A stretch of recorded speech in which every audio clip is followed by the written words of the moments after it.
ဒီနေ့ကတော့မြဲရဲ့အမကလေးမွေးပါပြီခင်ဗျာမြဲရှိရရှိလပိုင်းမွေးမယ်လို့ထင်ထားပါတော့ဆရာဝန်တွေဂျူဒိတ်ပေးထားတော့ရှိရရှိလပိုင်းမှာပေးထားတယ်ဒါပေမဲ့လည်းဒီနေ့9လပိုင်း31ရက်နေ့ညနေပိုင်း3နာရီမှာကလေးမွေးပါပြီခင်ဗျာမြက်လည်းအခုချိန်ကြီးကလေးပုံလည်းမမြင်ရသေးဘူးပေါ့နော်မြားတော့အခုအေးစင်းနဲ့ပဲအမကိုရှစ်လပိုင်းမှာမွေးမယ်ထင်ပြီးတော့ဘန်ကောက်ကိုခရီးထွက်နေတာပေါ့လေနော်အခုအမမြစ်ချင်းနားမှာကလေးမွေးပါပြီခင်ဗျာအရန်ဝမ်းတာတယ်သူလည်းစစ်ကြည်လားဆိုတော့လည်းရန်ချင်တယ်သူမလေးလည်းရမ်းမြင့်ချင်တယ်ပေါ့လေနော်အခုလိုမျိုးကောင်းကောင်းမွန်နဲ့မွေးပြီဆိုတာကြားရတော့စိတ်ထဲမှာရင်ထဲမှာနှလုံးသားထဲမှာအယမ်းကိုနဲ့ပြော်တယ်ပေါ့နော်အဲ့လိုပဲချစ်ရတဲ့ငယ်ချင်းတွေလည်းအမကိုချစ်ပြီးတော့အားပေးလိုက်ကြတဲ့သူတွေအရောက်ချင်းစီတိုင်းလဲဝမ်းသာပီတိဖြစ်ကြပါစေလို့မြက်ဒီညနေဗီဒီယိုလေးတင်ပေးလိုက်ပါတယ်လို့မြက်လည်းအခုချိန်ကြီးပုံမတွေ့ရသေးဘူးကလေးပုံကိုမမြင်ရသေးတာဘာဖြစ်လို့ဆိုတော့ဟိုဘက်ကမြစ်ချနာ line တွေကမရှိတော့လေအခုတော့မှအဖေကအိမ်ဆောက်နေရတာတဲ့အဖေလည်းဆေးရုံမသွားရသေးဘူးတဲ့အဲ့ဒါအဖေပြောပြလို့တိလာတာအဖေကလည်းမှတူလေးတူမတွေအကိုကြီးဆုံးရဲ့သားသမီးတွေရှိသေးတော့လေသူတို့စောင့်ရှောက်နေရတယ်သူတို့ကြည့်နေရတယ်ဆေးရုံကိုလိုက်မကူနိုင်သေးဘူးအခုအဖေလည်းအခုပဲသွားမယ်ဆိုပြီးတောက်ပဲလာပြပြမြက်ကိုလာပြပြသွားရပေါ့လေနော်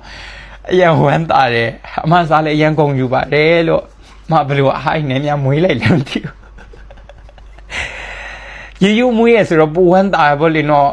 ရေမွေးတော့ကလေးလည်းအများကြီးပြန်ရနိုင်တယ်ပေါ့လေနော်အဲ့လိုကြတော့ဝမ်းတာအဲ့တော့အားလုံးသိရအောင်လို့မြတ်ဒီ post လေးတင်ပေးလိုက်ပါတယ်လို့ရမ်းကြော်ရယ်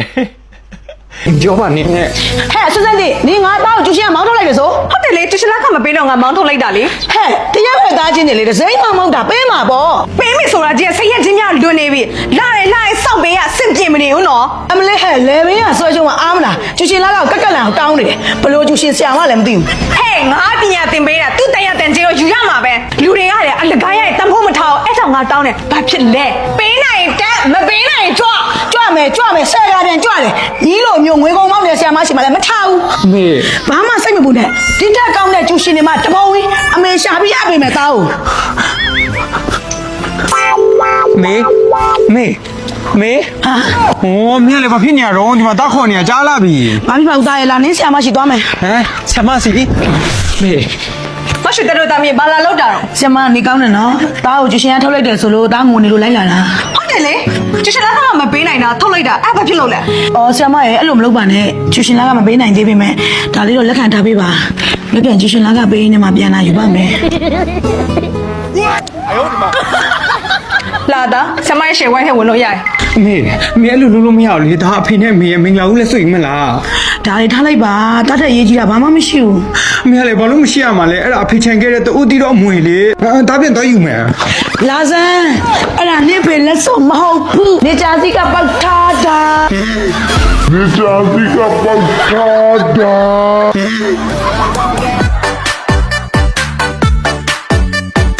ဒီမှာကေတီ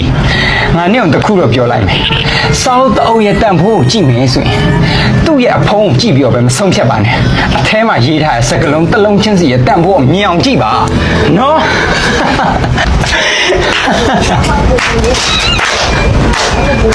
Happy birthday to you Happy birthday to you ရောင်တော့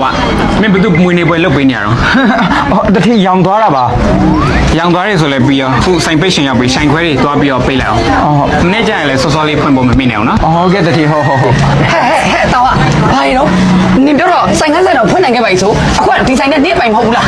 ဟောနင်ကလေငါပိုင်နေလို့မပြောပါဘူးဖွင့်နိုင်ခဲ့ပြီလို့ပြောတာ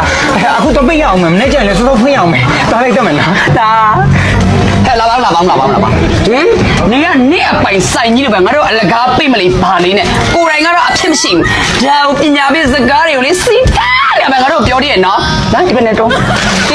ပါအောင်ကဲကျွန်တော်တို့ plan တွေပါ fashion shop မှာဆိုရင် bandage ဆိုပေမဲ့အထက်တက်လေးတွေပဲတင်ထားပေးတာမို့လို့အမျိုးသမီးကိုအမျိုးသားကိုကောင်းကောင်းမွန်လာရောက်ရွေးချယ်လို့ရပါတယ်ခင်ဗျာကောင်းတယ်ဆိုပြီးတော့တီးနှံရွေးဈေးတင်ထားတာမရှိတဲ့အတွက်ပတ်စံတန်မို့နည်းနည်းလေးနဲ့ပစ္စည်းကွာလေးကောင်းကောင်းအများကြီးကိုလေကိုရွေးတယ်လို့နော်ရရှိနိုင်ပါတယ်လို့အိမ်နေပေါ့ပါနေပြီးတော့ကျွန်တော်တို့ပွဲတက်ထိရနိုင်မှာပဲဖြစ်ပါတယ်ခင်ဗျာမနော်ဆိုင်ပါဝင်ရန်ကုန်မန္တလေးဆိုင်ခွဲတွေမှာလည်းလာရောက်အပ်ပေးလို့ရနိုင်ပါတယ်နော်အားလုံးပဲလာရောက်ဝယ်ယူအားပေးဖို့ဖိတ်ခေါ်လိုက်ပါတယ်ခင်ဗျာမမရေရပြီခင်ဗျအေးငါမောင်လေးတောင်းလိုက်တာဘယ်လောက်လဲဟ 3000ပါပဲဗျ တိနေတုံရ ဟုတ်ကျေးဇူးပါဗျ တာမောင်လေးတမုံဖိုးချစ်လို့နော်ချစ်လို့ ဟုတ်ကျေးဇူးပါခင်ဗျနောက်အိမ်မှာလိုတာရှိရင်လည်းခိုင်းလို့ရရနော်အမ ဟဲ့သားဒီဘာလုပ်လာလဲ အမေဒါအဖို့ဝင်များရမလားဆိုပြီးလှုပ်နေရပါ အော်နေကလူကလက်တောက်နဲ့ပတ်ဆက်သုံးတက်နေရပေါ့ဒီပတ်ဆက်တော်တော်မက်နေရပေါ့ဒီမဲ့မတင်လားငါသားကိုခေါမခိုင်းနဲ့ငါမကြိုက်ဘူးဒါပညာသင်ရမယ်ရွယ်ခိုင်းရမယ်ရွယ်မဟုတ်ဘူးကြားလားလာသားဟဲ့လာ အမေဒါပြောတော့ခဏလောက်နားတော့မေးပါဦးအမေပြောတယ်လို့မျိုးလေသားလေပတ်စံ300ကြိုက်နေရလည်းမဟုတ်ပါဘူးသားအတွက်300လည်းမဟုတ်ပါဘူးအမေရဲ့အမေလေးတနေကုန်ပြင်မမှန်ဆေးရောင်းပြီးပြက်လာပြီဆိုညောင်းကြိုက်နေတာတွေညလေးဖက်နာကြောင့်အိတ်မပြောတာတွေကိုသားသိတယ်အမေရဲ့အဲကြောင့်လို့လေသားလောအခလေးနဲ့အမေကိုအဲတို့ကြော်ညာတဲ့ကိုကြီးစေးတိုက်ကလေးဖက်နာစေးနေစေးပြောင်းတိုက်ချင်လို့သားစူးစမ်းနေတာပါမေဒီမှာဒီဆေးရလေသွေးလေးဖက်နာပိုးလေးဖက်နာရေပြားလေးဖက်နာယူရစ်အက်ဆစ်ပို့လို့ဖြစ်တဲ့ကောက်ယောဂအချင်းမြင့်ရောင်ရဲကြိုက်ခဲတာကြည်ပေါင်းယောဂတွေကိုတတ်တာစေတယ်မေရဲ့ အမေတို့ဒါတွေမလိုပါဘူးသားရဲ့ အမေကလည်းမလို့ဘူးမပြောပါနဲ့တားရဲ့အားလက်တဲ့ချိန်တွေကိုလေအမေအတွက်အလုပ်လုပ်ပြီးတော့တားဒီဆေးတွေကိုဝယ်ခဲ့ရတာအမေရဲ့ဒီဆေးကြီးကလေတစ်နေ့ကိုလက်ဖက်ရည်စွန်း5စွန်းတစ်နေ့ကို3ချန်နဲ့4ချိန်တောက်လို့ရတယ်ဒီဆေးပြားကတော့မနဲ့နဲ့ပြညနဲ့ပြတောက်လို့ရတယ်အမေတောက်ဖြစ်အောင်တောက်နော်အမေနော် အမေတောက်ပါမယ်သားရဲ့သားလည်းအမေကိုဂတိတစ်ခုတော့ပေးနော်အမေမသိအောင်ဘာအလုံးမှမလုပ်ပါဘူးလို့စာပဲစူးစမ်းပါမယ်လို့နော်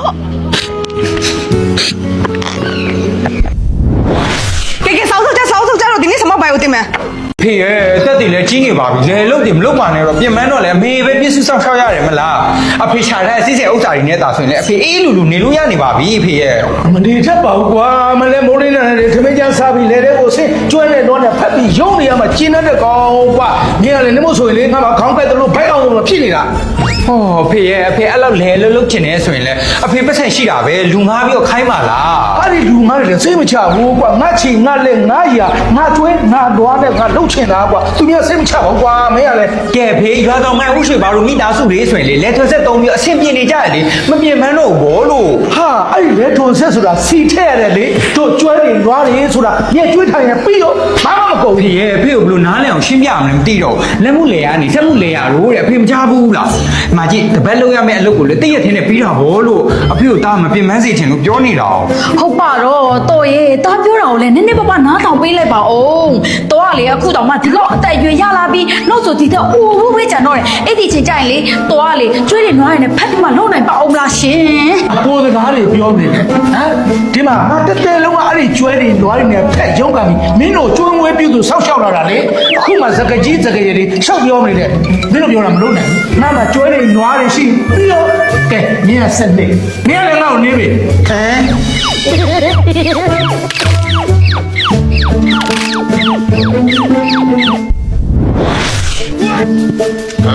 ဖေအမေရော 哦，妹妹，那嘛哪里面花花嘞？你？ ဖေးလေဒါမျိုးကြီးကြည့်ချင်လိုက်